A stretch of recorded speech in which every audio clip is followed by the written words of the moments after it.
What's up, everybody? I have been a little sick, so we're doing 2 nights in one again. We're going to finish up Proverbs 1, and then we'll see what we think about it. I'm going to combine a couple of nights in the next couple of videos because I'm heading out of town for a few days.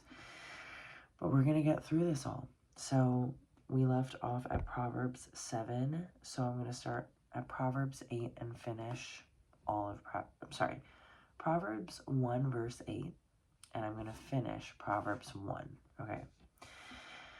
So the last thing, or the preface to Proverbs verse 8, Proverbs 1 verse 8 is exhortations to embrace wisdom, warning against enticement, okay?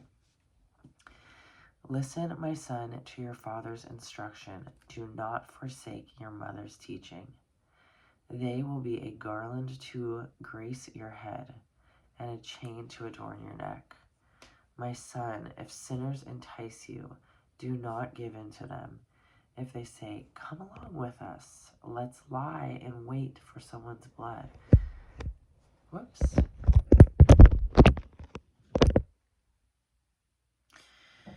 Let's waylay someone's harmless soul. Let's swallow them alive like the grave, and whole like those who go down to the pit. We will get all sorts of valuable things and fill our houses with plunder. Throw in your lot with us, and we will share a common purse.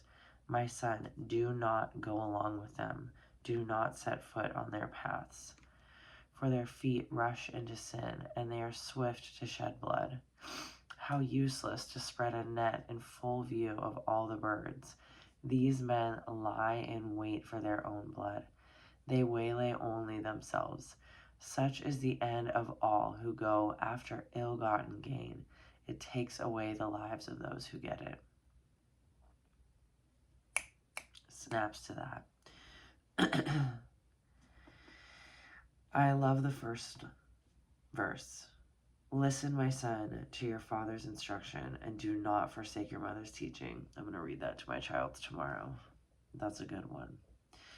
But it's so important, and I think something that I get out of that is like having faith-based parenting is super valuable, and understanding like what values you have as parents and as a family, and really holding strong in those values, obviously faith-based values. I didn't have that.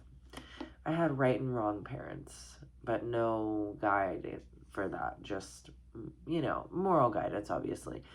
But having a very biblical, like, way of understanding, I think can be really helpful for children when you are not,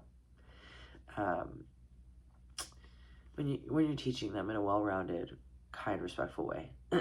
Okay, let's finish Proverbs 1. Warning against rejecting wisdom. Wisdom calls aloud in the street. She raises her voice in the public squares. At the head of the noisy streets she cries out. In the gateways of the city she makes her speech. How long will you simple ones love your simple ways? How long will mockers delight in the mockery, and fools hate knowledge? If you had responded to my rebuke, I would have poured out my heart to you and made my thoughts known to you. But since you rejected me when I called, and no one gave heed when I stretched out my hand, since you ignored all my advice and would not accept my rebuke, I will in turn laugh at your disaster. I will mock when calamity overtakes you. When calamity overtakes you like a storm, when disaster sweeps over you like a whirlwind, when distress and trouble overwhelm you. Then they will call to me, but I will not answer. They will look for me, but will not find me. Since they hated knowledge and did not choose to fear the Lord, since they would not accept my advice and spurned my rebuke, they will eat the fruit of their ways and be filled with the fruit of their schemes. For the waywardness of the simple will kill them, and the complacency of fools will destroy them. But whoever listens to me will live in safety and ease without fear or harm. Well, okay then. That was intense.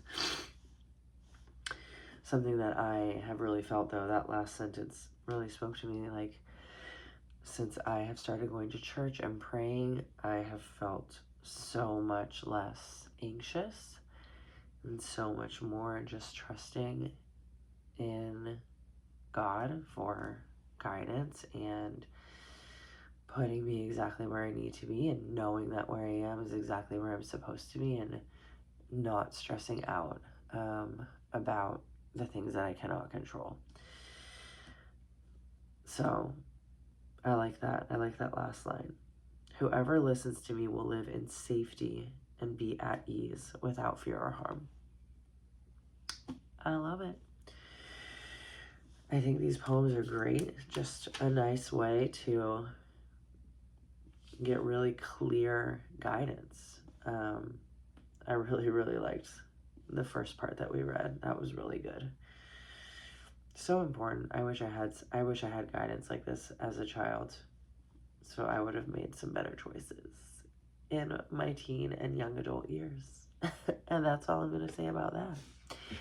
I will see you all tomorrow. I'm going to group a couple days together again. Thank you. Good night.